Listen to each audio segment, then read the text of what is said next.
How effective is the combination of your main product and ancillary texts? I created a music video, a website and a digipack for the same band, the Early AM. I had to make a promotional package for the Early AM. All these three final products had to contribute to the iconography that the Early AM was trying to create. The three products together had to create synergy. They had to support each other to make the whole thing successful.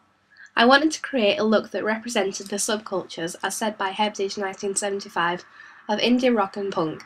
I therefore had to make the mise-en-scène within the video, as well as the ancillary tasks, represent and have connotations of an indie rock band. It wouldn't work if all the products had different combinations of representations.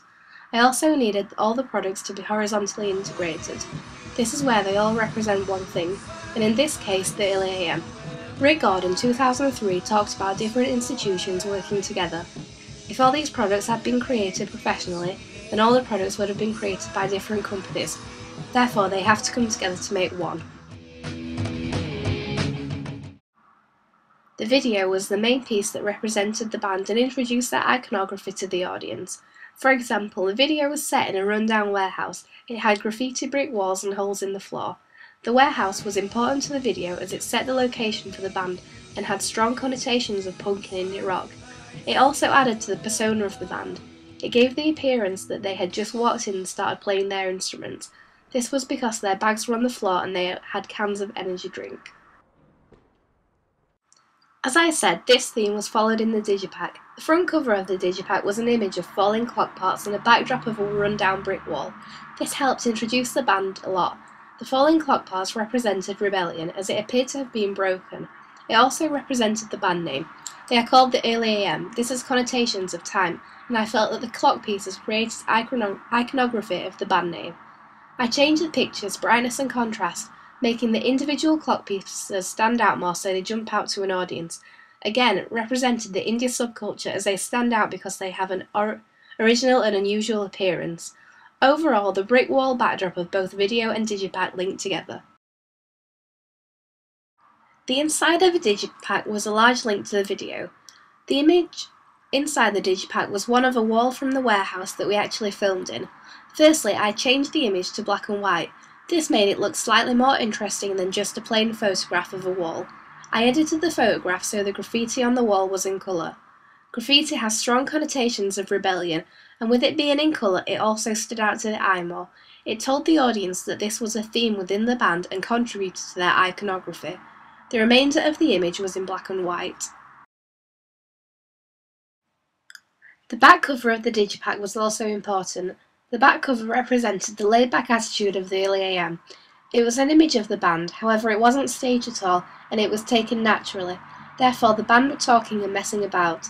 This is also in the warehouse, again, referring back to the music video. This was also in black and white. It therefore supported the inside of the digipack. It varied, and may not link perfectly with the front cover, although from looking at other digipacks, the front cover does not always match perfectly with the back. I tried putting the back image in a sepia tone, however it looked like it had a brown tone rather than yellow one that I wanted to create. The black and white idea came from picking out the colour of the font from the front cover. Any text that was on the front of the digipack was in black or white. The final ancillary task is the website. Again, this had to link somehow to both of the products. I used conversions and added the music video to the homepage of the website. This was the main feature of the homepage, as it was the biggest thing on the page. I also linked it to the digipack through an advertisement, again on the homepage. The audience could then recognise that all of these products were from the same band. The advertisement used the main cover image of the digipack, so audiences would link the digipack with the website. However, I made the image lighter on Adobe Photoshop CS5 so it would show the text over the top of it.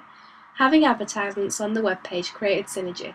It would also get a larger audience because the audience could access the whole package through one place.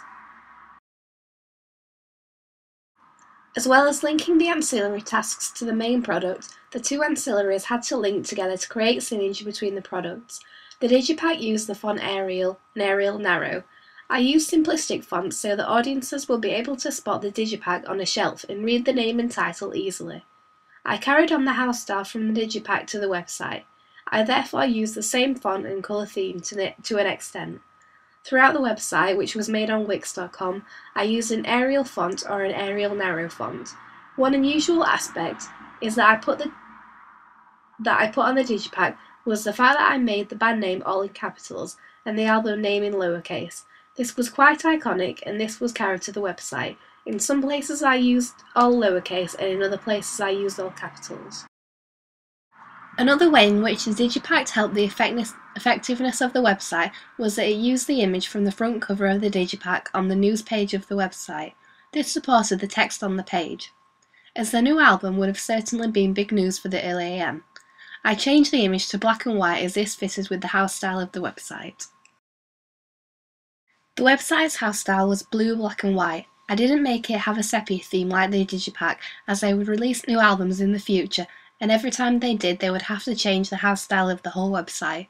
I used blue in the house style because the gender of my target audience is male. This is a stereotypical colour for males. Any effects that I added on the website fitted with the house style, for example black rollovers. Certain pages on the website supported the effectiveness of the video a lot. Many of the photos on the photo and bio pages were photos taken on the video shoot. This gives the audience even more access to the video, as they can see some behind-the-scenes features. Another way in which I linked the website and the video was that I added a music player to the website. This would play on all pages. It also didn't matter if you clicked on other pages. This way the audience could learn more about the band whilst listening to them. I felt that this helped the effectiveness of the website and music video, as the first track is the track that is played in the music video. The effectiveness of the main product and both ancillary tasks helped through cross-media advertising, for example, the advert and video on the homepage website. The combination of having all of these products is creating synergy is that they will have a larger audience ultimately.